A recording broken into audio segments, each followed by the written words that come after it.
Prophets are intercessors, but intercessors are not prophets. The first thing I need you to understand is that the prophet and the intercessor, they are both called to the ministry of prayer. The prophet has to pray because of what he is shown by God.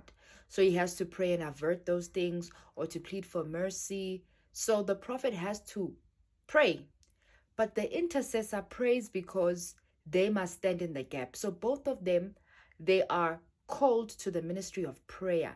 Hence, prophets are intercessors, but intercessors are not prophets. So they both see in the spiritual realm. They pray to avert any negative thing that they are shown by God. So when an intercessor, the more they pray, the more they become faithful and committed to praying and standing in the gap for people, God will start entrusting them with secrets, start showing them things that are happening in people's lives or what he plans to do or the calamity that's about to hit the nation. So intercessors, eventually their eyes are opened, they will see dreams, they will see visions. Just because the intercessor now has the ability to see in the spirit, it doesn't mean that now they are prophets. However, when you deal with a prophet, prophets are born seeing. They are inclined. They can hear. They can see. They are the mouthpiece of God. So the reason why intercessors start thinking that they are prophets, because of all of these spiritual activity that is similar to prophets. But it's important for you to know, you are not a prophet. You are just a prophetic intercessor. The other thing I need you to know is that prophets are the mouthpiece of God. So a prophet is the mouthpiece of God.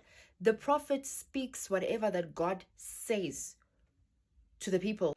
However, when you deal with an intercessor, intercessors are what we call burden carriers. They carry the burden of God. There are some people who are burdened to pray for the nation, to pray for the president, or to even pray for maybe someone who's a drug addict or someone who is cheating. There are people who have this unmeasurable compassion for people and they just pray and they don't even know why do they have this unusual compassion. That's because intercessors are burden carriers. Okay, they carry the burden of God. Last but not least, I want all intercessors to know that sight does not make you a prophet. So prophets, they are called to be intercessors, but intercessors are not prophets. I hope this spiritual teaching helped you, and I'll see you on another spiritual teaching. Shalom.